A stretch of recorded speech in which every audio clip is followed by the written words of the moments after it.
लो उड़ान, छू लो आसमान, नए भारत की है नई पहचान।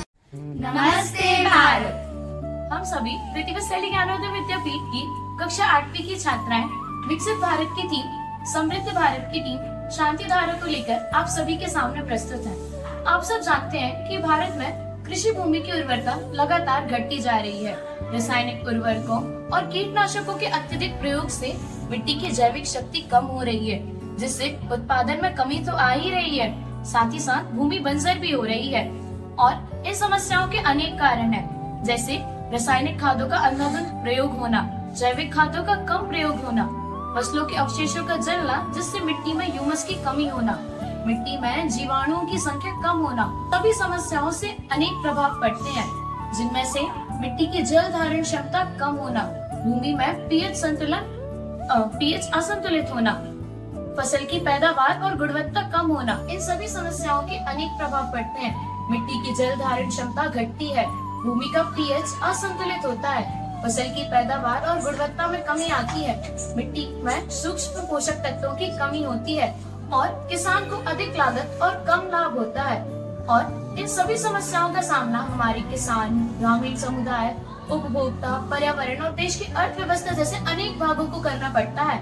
फसल की पैदावार घटने से किसान को आर्थिक नुकसान होता है। मिट्टी की खराब स्थिति होने के कारण उन्हें हर साल अधिक रासायनिक खाद्य खरीदने पड़ते हैं, जिससे उन्हें अधिक खर्चा उठाना पड़ता है और वे आत्महत्या जैसे निर्णय पर आ जाते हैं। खेती की गुणवत्ता घटने से गांवों की आमदनी और जीवन स्तर भी प्रभावित होते हैं। इससे ग्रामीण समुदाय को रोजगार के अवसर कम होते जाते हैं। रासायनिक खाद्यों से उगाई गई सब्जियों और अनाजों में पोषक तत्व कम होते हैं, जिससे स्वास्थ्य पर बुरा प्रभाव पड़ता है, क्योंकि हम जिन उत्पादों का प्रयोग करते हैं उनमें रासायनिक अवशेष पाए जाते हैं। पर्यावरण में मिट्टी और जल प्रदूषण बढ़ता जाता है, जैव विविधता नष्ट होती है, जिससे पारितंत्र असंतुलित होता है। देश की अर्थव्यवस्था में कृषि उत्पादन घटता है और खाद्यान्न आयात बढ़ता है। अब हम इस समस्या के समाधान हेतु आप सभी के सामने लाए हैं गोबर से ह्यूमिक अम्ल का निर्माण। मिट्टी की घटती उर्वरता को सुधारने के लिए गोबर से ह्यूमिक अम्ल बनाने की एक स्वदेशी और प्राकृतिक विधि हमारे द्वारा विकसित की गई है। यह एक सस्ती और प्राकृतिक अनुकूल तकनीक है जो मिट्टी को पुनर्जीवित करती है। आइए हम इसकी निर्माण विधि जानते हैं। इसे बनाने के लिए हम पहले थोड़ा गोबर डालेंगे और गौमूत्र डालेंगे, आटा या तो बेसन डालेंगे और गुड़ डालेंगे।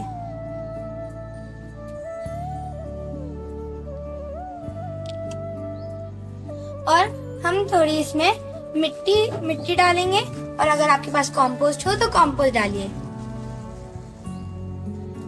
और फिर हम इसे गीला करने के लिए थोड़ा सा जल डालेंगे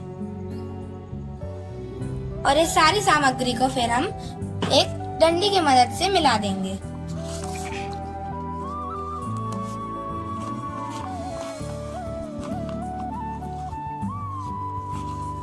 इसी मिश्रण को अब हम 10 से 15 दिनों तक ढककर रख देंगे, जिससे इसमें सूक्ष्मजीव क्रियाएं हो सके। इन सूक्ष्मजीव क्रियाओं के होने के पश्चात हमें ये तरल पदार्थ ह्यूमिक एसिड के रूप में मिलेगा। अब इस प्रकार हमारा ये ह्यूमिक एसिड हमें प्राप्त हो गया है। इस ह्यूमिक अम्ल का प्रयोग किसान अपनी खेती में प्रयोग करते। इसके पीछे सबसे बड़ा वैज्ञानिक कारण यह है कि पौधों को तीव्रता से वृद्धि करवाने में मदद करता है। यह भूमि के पीएच को संतुलित बनाए रखता है और पोषक तत्वों को जड़ों तक पहुंचाता है। यह ह्यूमिक अम्ल पौधों की तीव्र वृद्धि में मदद करेगा। हम ये कहना चाहते हैं कि जो आजकल गाय बूढ़ी हो जाती है, उनको लोग व्यर्थ समझकर कत्ल खाने में ले जाके उनके शरीर के भाग करके उनको बड़े दामों में बेच देते हैं। इससे गायों की बहुत संख्या पे हत्या होती है। हमारे इस ह्यूमिक अम्ल के विचार से गायों का उपयोग और संरक्षण बढ़ा है। हमारे ह्यूमिक अम्ल की बढ़ती धारा जग में शांति और देश को विकसित और समृद्ध बनाएगी। अंत में हम ये संदेश देना चाहते हैं कि गायों का संरक्षण करो, विकसित भारत का सहयोग करो। धन्यवाद।